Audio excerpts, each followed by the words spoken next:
আসসালামু আলাইকুম। আজকে আমরা ফিজিক্স 1 এর সুপার সাজেশন নিয়ে এসেছি। তো সুপার সাজেশনে আমরা অনেকগুলো প্রশ্ন থেকে কিছু গুরুত্বপূর্ণ প্রশ্ন বাছাই করেছি। তার ভিতরে প্রথমেই অতি সংক্ষিপ্ত আমরা যদি একটু দেখি যে এখানে ভর পরিমাপক দুইটি যন্ত্রের নাম লেখো। এটি প্রথম অধ্যায়ের 1 নাম্বার অতি সংক্ষিপ্ত। ভার্নিয়ার ধ্রুবক কাকে বলে? প্রথম অধ্যায়ের দ্বিতীয় অতি সংক্ষিপ্ত। মৌলিক একক কাকে বলে? এটি প্রথম অধ্যায়ের 3 নাম্বার প্রশ্ন। পরিমাপক যন্ত্রের ত্রুটি কাকে বলে? প্রথম অধ্যায়ের 4 নাম্বার প্রশ্ন। তো প্রথম অধ্যায় থেকে এই 4টি প্রশ্ন থেকে ইনশাআল্লাহ একটি প্রশ্ন আসার সম্ভাবনা আছে। দ্বিতীয় অধ্যায় থেকে বেকের ত্রিভুজ সূত্রটি লেখো। এটি প্রথম প্রশ্ন। একক ভেক্টর কাকে বলে? দ্বিতীয় অধ্যায়ের দ্বিতীয় প্রশ্ন। অবস্থান ভেক্টর কাকে বলে? 2 অধ্যায়ের 3 নাম্বার প্রশ্ন। 2y + 3j - k এর মান কত? 2 নাম্বার অধ্যায়ের 4 নাম্বার প্রশ্ন। তো এখানেও 4টি প্রশ্ন আছে, 4টি প্রশ্ন থেকে একটি প্রশ্ন ইনশাল্লাহ আসবে। তৃতীয় অধ্যায় থেকে ত্বরণের মাত্রা সমীকরণ লেখো। এটি 3 অধ্যায়ের প্রথম প্রশ্ন। তাৎক্ষণিক বেগ কাকে বলে? 3 অধ্যায়ের 3 নাম্বার প্রশ্ন। ইনশাল্লাহ 2টি প্রশ্ন পড়লে একটি প্রশ্ন পাওয়া যাবে। কৌণিক বেগের মাত্রা সমীকরণ লেখো। এটি 4র্থ অধ্যায়ের প্রথম প্রশ্ন। কেন্দ্রমুখী বল কি?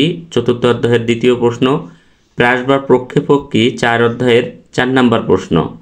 তো এখানে এই 13 নাম্বার যে কোশ্চেনটি আছে প্রাস বা প্রক্ষেপক, এটি আসার সম্ভাবনা বেশি। পঞ্চম অধ্যায়ে আছে বলের মাত্রা সমীকরণ লেখো। এই প্রশ্নটি খুবই গুরুত্বপূর্ণ। নিউটন ও ডাইনের মাঝে সম্পর্ক লেখো। 5-এর 2 নাম্বার। 1 নিউটন বল বলতে কি বোঝায়? 5-এর 3 নাম্বার। সংরক্ষণশীল ও অসংরক্ষণশীল বল কাকে বলে? 5-এর 4 নাম্বার। 10 নিউটন বল কথার অর্থ কি? 5-এর 5 নাম্বার। এবং বলের এসআই একক লিখো। 5-এর 13। বলের ঘাত কি? 5-এর 16। তো 5 অধ্যায় থেকে বেশ কয়েকটি প্রশ্ন এখানে লেখার কারণ হচ্ছে এই অধ্যায় থেকে একটি অতি সংক্ষিপ্ত প্রশ্ন 100% থাকে। এই কারণে এই কয়টি প্রশ্ন পড়লে একটি প্রশ্ন পাওয়ার সম্ভাবনা বেশি। ষষ্ঠ অধ্যায় থেকে মুক্তিবেগ কি এবং অভিকর্ষ ত্বরণ কাকে বলে? এই দুটি প্রশ্ন ইম্পর্টেন্ট। সপ্তম অধ্যায়ে দোলনকাল কি? সরল দোলকের সংজ্ঞা দাও। সেকেন্ড দোলক কি? সপ্তম অধ্যায় থেকে 3টি প্রশ্ন পড়লে একটি প্রশ্ন পাওয়ার সম্ভাবনা বেশি। অষ্টম অধ্যায় থেকে অশ্ব ক্ষমতা কাকে বলে? কাজের সংজ্ঞা দাও। শক্তির নিত্যতা সূত্রটি লেখো। এখান থেকে অশ্ব ক্ষমতা কাকে বলে? এই প্রশ্নটি বেশি আসে। আচ্ছা, নবম অধ্যায়ে পয়সনের অনুপাত কি? হুকের সূত্রটি লেখো। পীড়ন কাকে বলে? এখানে পয়সনের অনুপাত প্রশ্নটি বেশি আসে। দশম অধ্যায় থেকে পৃষ্ঠটান এবং স্পর্শকোণ, এই দুটি প্রশ্নই কিন্তু ইম্পর্টেন্ট। দশম অধ্যায় থেকে আরেকটি গুরুত্বপূর্ণ প্রশ্ন হচ্ছে সান্দ্রতা কাকে বলে? 11 নাম্বার অধ্যায় থেকে চাপের মাত্রা সমীকরণ লেখো। 11-র প্রথম প্রশ্ন। চাপের একক কি? 11-র দ্বিতীয় প্রশ্ন। চাপ কি? 11-র 5 নাম্বার প্রশ্ন। তো এখানে 11-র প্রথম এবং দ্বিতীয় যে 2টা প্রশ্ন আছে, এই 2টা প্রশ্ন বেশি ইম্পর্টেন্ট। এরপরে বিট বা স্বরকম্প কি? 12-র প্রথম প্রশ্ন এটি। আর তরঙ্গ কি? 12-র 4 নাম্বার প্রশ্ন। এই 2টা প্রশ্ন থেকে একটা আসার সম্ভাবনা আছে। 13 থেকে শ্রাব্যতার সীমা কি এবং প্রতিধ্বনি কি? অনুনাদ কি? এর ভিতরে শ্রাব্যতার সীমা এবং প্রতিধ্বনি, এই 2টি প্রশ্ন ইম্পর্টেন্ট বেশি।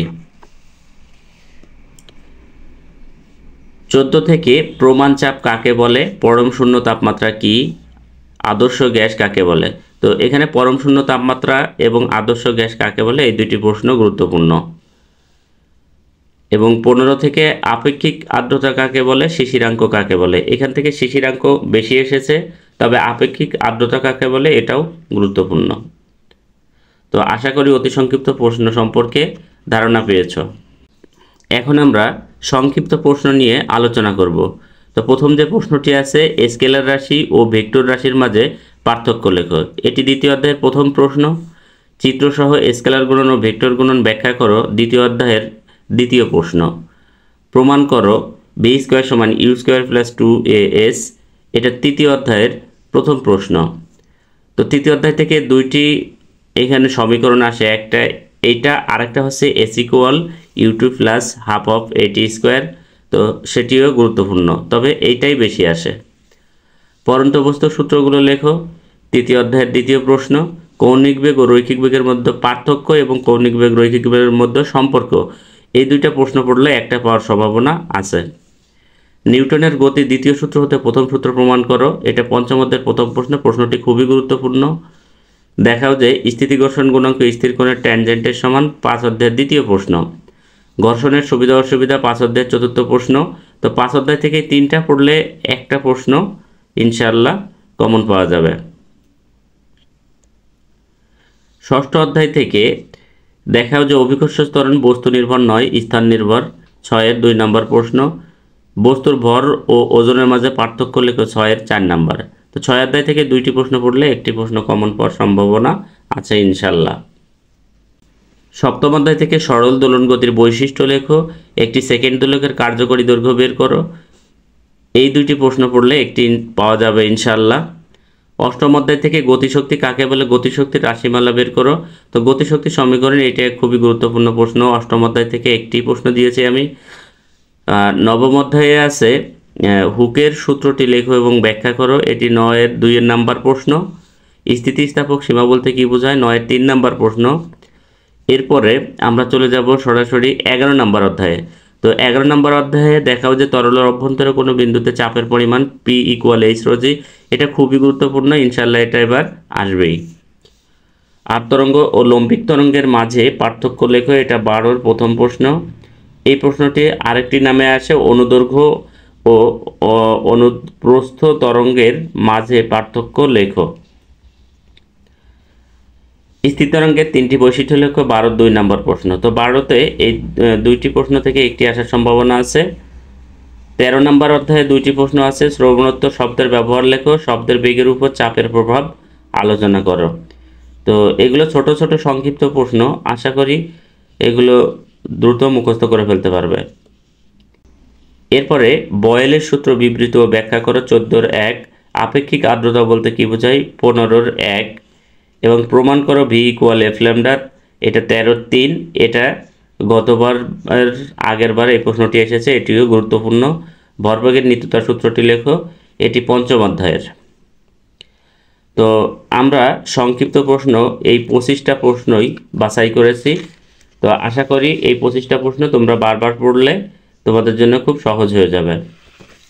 তো আমরা এখন রচনামূলক প্রশ্ন নিয়ে আলোচনা করব। আমি কয়েকটি রচনামূলক প্রশ্ন এখানে বাছাই করে রেখেছি। তার ভিতরে 1 নম্বরে ভেক্টর যোগের সামুদ্রিক সূত্রটি লেখো এবং লব্ধির মান ও দিক নির্ণয় করো। দ্বিতীয় অধ্যায়ের প্রশ্ন। দেখাও যে প্রাসের গতিপথ অধিবৃত্তাকার। চতুর্থ অধ্যায়ের প্রশ্ন। এটি খুবই গুরুত্বপূর্ণ। প্রমাণ করা যে কেন্দ্রমুখী বল F = mv²/r। এটাও চতুর্থ অধ্যায়ের প্রশ্ন। চতুর্থ অধ্যায় 2টা থেকে একটা আসবে ইনশাল্লাহ। এরপরে প্রমাণ করা যে F = ma। এটা পঞ্চম অধ্যায়ের প্রথম প্রশ্ন। মুক্তিবেগের রাশিমালা বের করো। 6 অধ্যায়ের প্রথম প্রশ্ন। এটিও গুরুত্বপূর্ণ প্রশ্ন। প্রমাণ করে যে সরল দোলকের গতি সরল দোলন গতি। 7 অধ্যায়ে একটি প্রশ্ন আছে, এই কারণে 7 অধ্যায়ের প্রশ্নটা খুবই গুরুত্বপূর্ণ। পরন্ত বস্তুর ক্ষেত্রে শক্তির নিত্যতা সূত্র প্রমাণ করে। এটি 8ম অধ্যায়ের প্রশ্ন। এই প্রশ্নটি আর নিচে অথবা দিয়ে একটি প্রশ্ন আছে। প্রমাণ করো পরন্ত বস্তুর ক্ষেত্রে যে পরিমাণ স্থিতিশক্তি হারাবে ঠিক তত পরিমাণ গতিশক্তি উৎপন্ন হবে। আসলে 2টি প্রশ্নের উত্তর কিন্তু একই, শেষের দিকে 2টা লাইন একটু আলাদা করা লাগে। তো একটা পড়লে 2টা প্রশ্ন হয়ে যায়, এখান থেকে এই প্রশ্নটা আসার সম্ভাবনা আছে। 8 নম্বর প্রশ্ন হচ্ছে দেখাও যে একক আয়তনে কৃতকাজ p বিকৃতি। এই প্রশ্নটি অনেকবার এসেছে, প্রশ্নটি খুবই গুরুত্বপূর্ণ। 9 নম্বরে অগ্রগামী তরঙ্গের সমীকরণ বের করো। তো অগ্রগামী তরঙ্গের সমীকরণ হচ্ছে 12-এর 2। এই প্রশ্নটিও খুবই গুরুত্বপূর্ণ। এখানে একটা কথা বলে রাখা ভালো যে অগ্রগামী তরঙ্গের সমীকরণ অথবা সমীকরণ থেকে একটা অঙ্ক আসে, হয় সমীকরণ না হলে অঙ্ক, 2টার একটা ইনশাল্লাহ দিবে। তো একটাই অঙ্ক আছে, অঙ্কটাও একটু দেখে যেও। প্রমাণ করা যায় আদর্শ গ্যাসের ক্ষেত্রে PV = nRT। এটা খুবই গুরুত্বপূর্ণ, 100% আসার সম্ভাবনা আছে ইনশাল্লাহ। তো আশা করি এই মাত্র 10টা রচনামূলক পড়লে এখান থেকে 6টা বা 7টা রচনামূলক কমন পাওয়া যাবে। সেখান থেকে 5টি রচনামূলক প্রশ্নের উত্তর দিতে হবে। তো একটু ভালো করে পড়লে ফিজিক্সে কিন্তু A+ পাওয়াটা খুবই সহজ। আশা করি সবার ভালো লেগেছে ভিডিওটি এবং সকলের দীর্ঘায়ু, সুস্বাস্থ্য এবং ভালো পরীক্ষা আশা করে আজকের মতো এখানেই শেষ করছি।